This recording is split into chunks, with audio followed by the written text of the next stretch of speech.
I want to talk to you today about the Deschutes River Estuary Interlocal Agreement that you are preparing to vote on. This ILA and associated costs has not been openly discussed with county taxpayers. Most know nothing about what you are committing $7.5 million plus to of their tax money to. I think it's important for us to really fully understand like what we're doing. And if we're setting ourselves up for potential litigation down the road, which based on the comments we've heard from the public, I think that it's a possibility. I was approached several times by my constituents all along my district about this project, and I will refer them back to this conversation, and they can direct their questions to the three commissioners who have decided not to add this to the agenda today. This video was intended to inform and educate the public. Interlocal agreement with Department of Enterprise Services for Deschutes Estuary Project.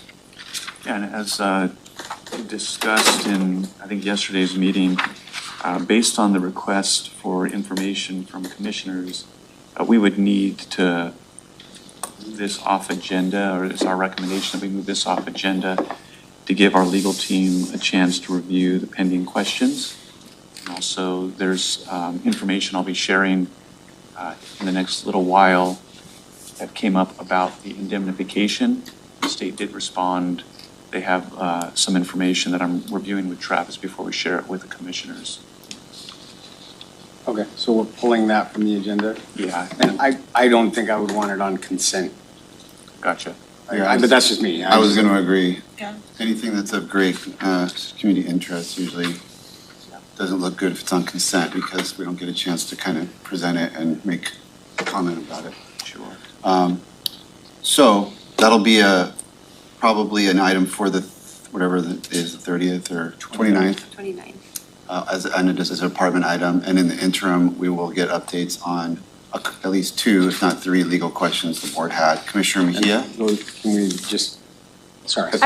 Go ahead, Commissioner Mejia, and then I'll Commissioner Forney. Yeah, I just have questions I understand some of the legal questions that commissioners asked, but I'm wondering what are they specific to the ILA that we have to delay this even more? Well, the questions are regarding the use of funding for this item. We are in the process of working with our legal team to prepare what was requested by the commissioners, and that is a written opinion. It's going to take, I think we got a couple of weeks time frame, so it may not even be ready for the next agenda, but we'll work with our legal team to get it done and then present it.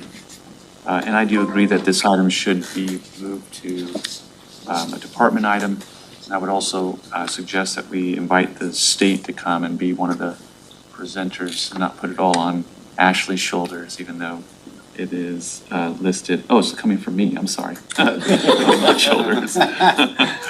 So we'll invite the state so it doesn't just rest on me to do this presentation. I got mixed up with an item and thought it was coming from me. I'm like, that's interesting. It's coming from Ashley. No, it's coming from me. So that's so I was one of the commissioners that asked for the funding question, right? And I asked for it in order for it to, in a way, be parallel to this process because it's questions we've gotten. But considering that anything in relation to payments wouldn't begin until years later, we still have to go to see if even the state is going to approve this. I would propose that we move forward and work parallelly along this and, kind of resolve the funding issue questions, and that way staff is not pressured to move this forward. I just want to keep to the timelines that we've been saying in terms of the ILA and the fact that, we're one of the last jurisdictions, I believe Tumwater is approving it today too, that is going to approve this. I just have concerns. Commissioner Forney. I just wanted somebody to stipulate what those 3 legal questions are, just for the record. So the questions that I'm tracking, commissioners, are in response to the type of funding. We have 2 funding sources that we are looking at. We did get response back on the public health funding, that it does not fall within the scope. So we're preparing that. We can send that out as a brief background information. I appreciate Rob Gelder doing the research on that with public health. The other question that's being rounded up is the use of stormwater funds. And there are different perspectives that have been sent as public comments to the board. The initial perspective from our legal team is that stormwater funds can be used, but we need to get that in a written opinion, and Travis needs additional time to research that. And so it's really the board's call on whether this item moves forward or if we delay to get that information rounded up. So it was the legal questions were type of funding, that was basic, and then there was one thing about indemnification. Oh, the indemnification question. The state came back, and I'll summarize the information they sent, which is they don't have the authority to indemnify us. That's a quick summary. I've sent the information that Ann Larson sent, and I really appreciate her follow through. I think she sent it yesterday to Travis just to review that and then to provide his perspective as we send that information on to the board. I would like the funding identified. You know, I will call it the Hamburglar argument. I'm not comfortable with. I'd like, you know, so I would personally like to have all that sussed out and squared away. Chair. Yes, Commissioner Edwards. And I'm just going to echo Commissioner Fournier's concerns. There is absolutely, I think it's actually irresponsible to move ahead when there are questions yet to be answered. We can't take care of our own employees when it comes to paying them adequately.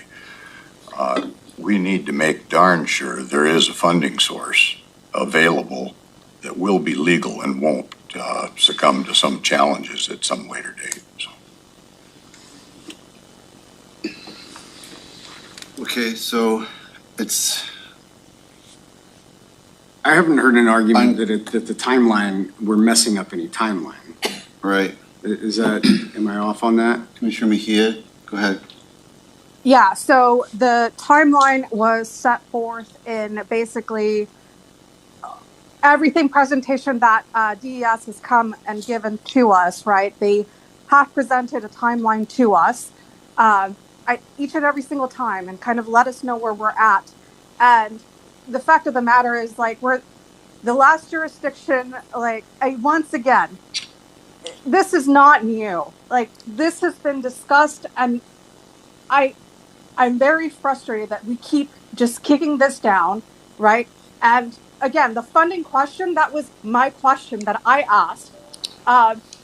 And it was specifically to kind of try to get ahead of some public perception that we weren't planning ahead. And that's why I asked them. It was not to delay this process, but instead to start looking at different avenues as we were moving forward with the ILA.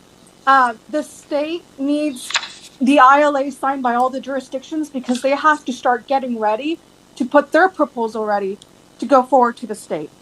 And so they were wanting this fairly soon, kind of in the same timeline as the other jurisdictions. And again, Tumwater is approving theirs today. We're going to be the ones to continue to delay this process. And this is, I have other points, but that's, the timelines have been set by DES at all of the previous board presentations. I have a question for County Manager, I guess. Yeah. The executive session is related to this topic. Are we going to hear something there that's going to bear on answering any of the questions? I mean, obviously, we're not going to have the written opinion in our hands, right, but I don't know that that's a requirement for me personally. So what are we intending to address at the executive session? The executive session isn't necessarily about the funding component. Okay. So that's not part of the conversation. Okay. It has to do more with just awareness of how the county should position itself with potential future litigation. Okay.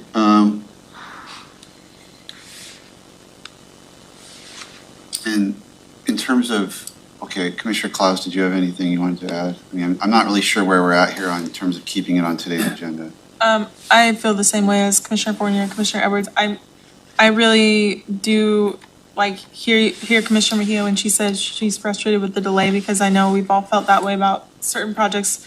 And this is an important one. I haven't heard any commissioners say they don't support an estuary. I think we all understand that this is important. But as far as the funding mechanisms, it's kind of similar to the issues like the courthouse or like JASCOM or big issues that we've had a long history on. I'm still relatively new. Commissioner Fournier and I, are coming up on a year, and we don't know the history of these major projects. And so I would ask for a couple weeks to still continue to try to just digest the legal opinions as they come in. I really do want to see the written legal opinion from Travis, for the same reasons I've stated. I think it's important for us to really fully understand what we're doing. And if we're setting ourselves up for potential litigation down the road, which based on the comments we've heard from the public, I think that it's a possibility if we don't get these questions answered before we sign it. Okay, so there's 3 votes, it sounds like, for removal today, so that will be what happens. I guess my question, I'm in a slightly different position. I mean, I don't really care what's in writing. I mean, I think it's good to have it in writing on a question like this. That's not going to hold up my vote. If we can, if the writing takes an extra 2 weeks or whatever. What I want is the substance of the opinion, which I think I know because we heard it a couple of years ago.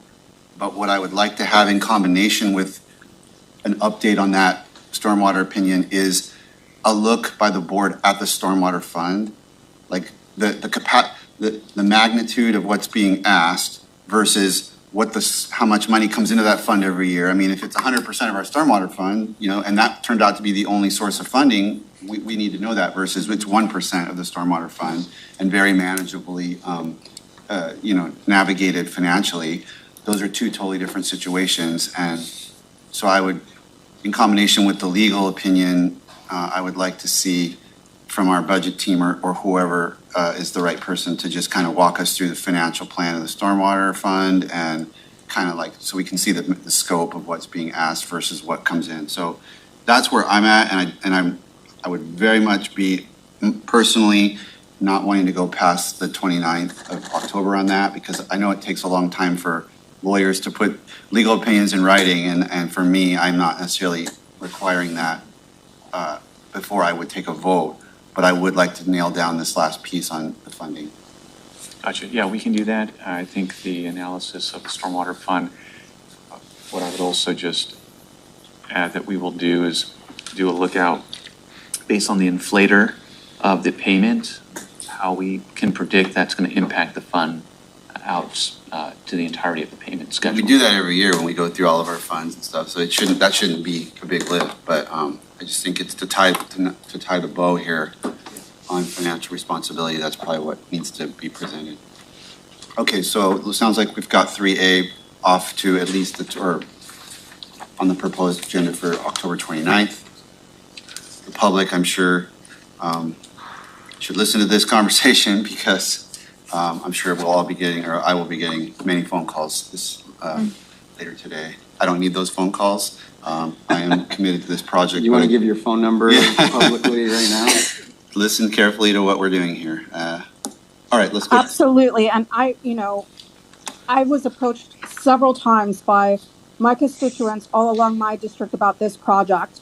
And I will refer them back to this conversation, and they can direct their questions to the 3 commissioners who have decided not to add this to the agenda today.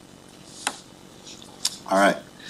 Chair, Commissioners, my name is Barry Halverson. I am an unincorporated Thurston County taxpayer from the Yelm zip code. I want to talk to you today about the Deschutes River Estuary Interlocal Agreement that you are preparing to vote on. The 3rd time I have spoke to you all as a board about this. This ILA and associated costs has not been openly discussed with county taxpayers. Most know nothing about what you are committing $7.5 million plus to of their tax money to. Here is Exhibit 1, showing the proposed dredge sites in West Bay applicable to this ILA. All this information was provided to you yesterday. This ILA commits $7.5 million as the county's share of funding to dredge Port of Olympia vessel berths, shown here in the pink striped area. That's this area right here. Okay. The pink striped area, not the pink area. The pink area, the bigger pink area, is done by ACE, or the Army Corps of Engineers. The access areas for private marinas and the yacht club, shown here in brown, that's this area here in front of the blue. That's the access area from the marinas and the yacht club out to the deeper water. You are the elected representatives of Thurston County. Your salaries and charter is to represent the interests of unincorporated Thurston County taxpayers. This ILA is not in their best interest, and if the taxpayers knew more about it, they would almost unanimously be against it. Thurston County is partially funding this. This is essentially a gifting of unincorporated Thurston County taxpayer dollars to private marinas and yacht clubs and paying for a portion of dredging of the Port of Olympia. All but one of these existed prior to the dam being done. As an example, Fiddlehead Marina was put in 1911. Martin Marina, 1970. Olympia Yacht Club, 1930. Percival Landing, which is owned by the city of Olympia, in the 1860s. So they were all done before the dam except the one, and yet they managed to get their areas dredged and everything was just fine. We already pay for the Port of Olympia to dredge their vessel berths. You are asking us to pay more from a separate taxing entity, Thurston County, Olympia, Tumwater, etc., to supplement the Port of Olympia tax dollars. All dredging in all other ports of the United States are paid for by their respective port authorities, not other local jurisdictions. This is a fact. You know I have done the research. Have you? And why should county taxpayers pay to dredge access areas to private marinas and yacht clubs? Arguably, the richest people amongst us. This is wrong, and I think you know it. Show some leadership and duty to the taxpayers that elected you and vote no on this ILA and send it back to the Washington State Department of Enterprise Services. The state should be paying for this. They created the problem 75 years ago and did nothing to fix the problem in Capitol Lake, although they knew about it back in the 1990s. And they should have known about it. This was a man-made disaster by the Capitol Campus DES, a preventable one. The state owns this problem and are trying to get you and the other local jurisdictions to pay for it. If you are set on passing this ILA, there is one question you need to answer before you vote on it. Where is the money coming from? This morning, you decided to remove this agenda item to get PAO opinion in the use of stormwater fees to pay for this. I would strongly suggest you also obtain an opinion from the state auditor's office, as they are the ultimate decision authority on the use of funds.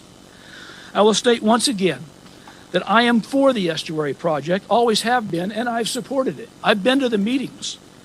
However, the DESC, the Deschutes Estuary Steering Committee, and funding work group has not shown good leadership in working with the state on a funding solution. Assume that leadership position. You are the senior leaders, elected leaders in this DESC. Get your fellow elected leaders together to write a new ILA. This county and lot should in no way be paying into this fund. Tumwater should have greatly reduced cost share, and even Olympia's share should be greatly reduced. The burden should be that of the state. They created the problem and should pay for the future West Bay dredging. I will also state again that should any of you individually or collectively wish to have a taxpayer view on this, I am available, understand the issue, and can help identify a solution. Until now, I have not involved Lake Management District as part of this issue into this discussion, although I have been pressured to do so by many people in the Lake Management Districts.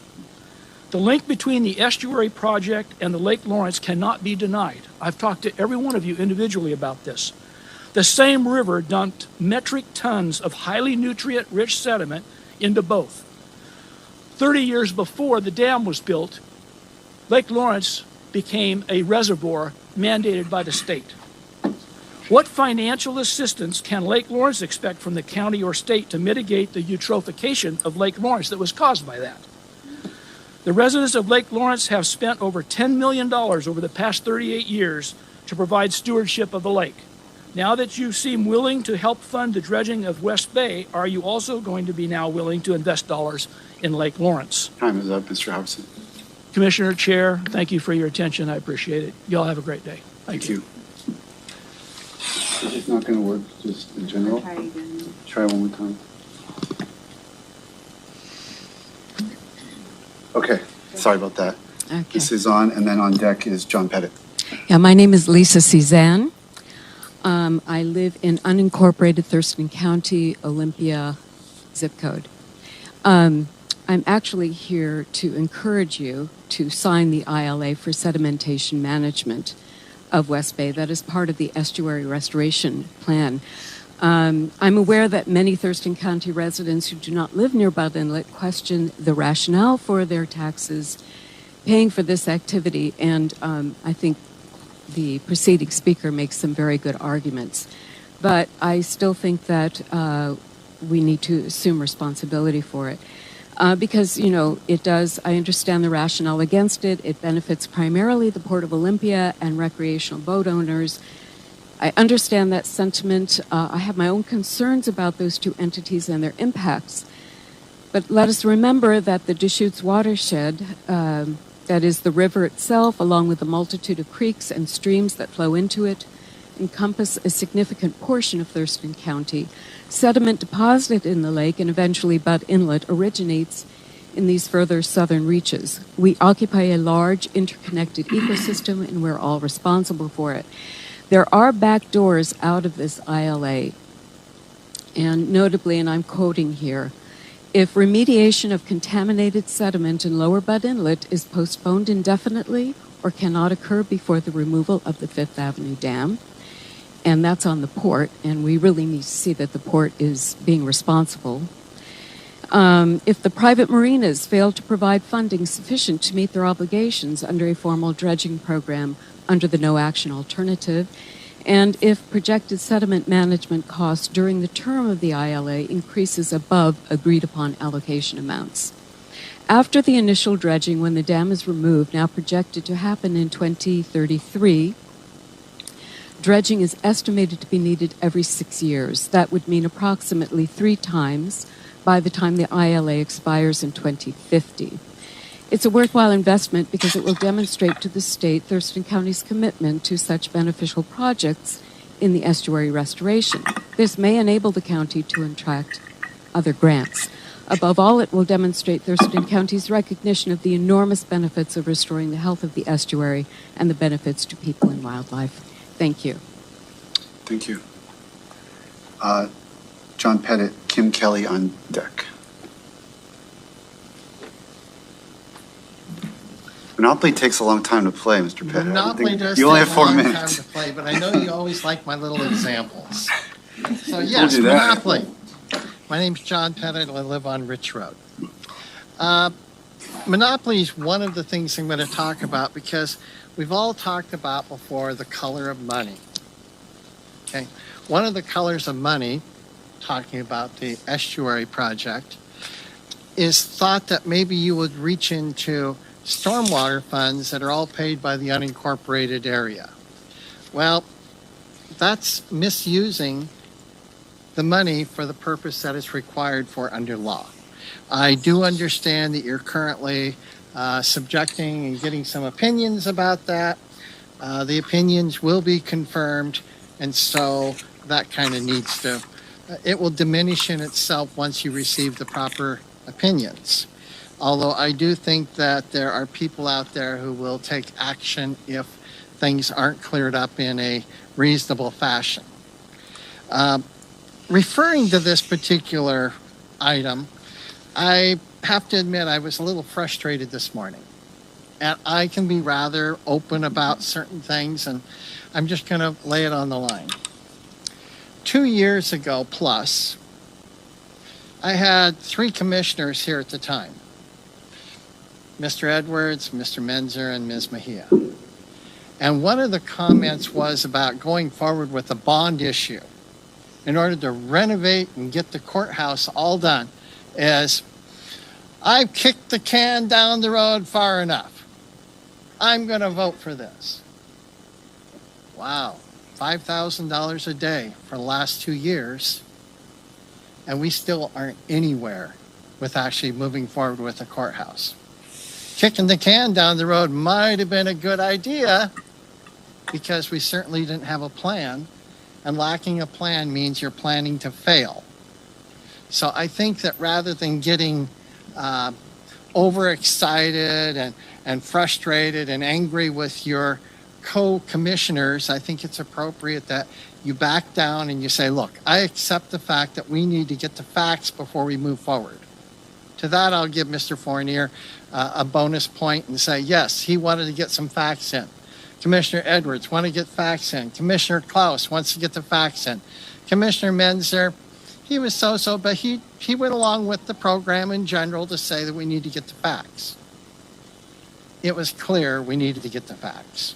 And so my issue to you, though, is also another particular part. One of the things about the color of money is if you're talking about the particular Deschutes Estuary, that is not just a legislative proclamation that we're moving forward with something.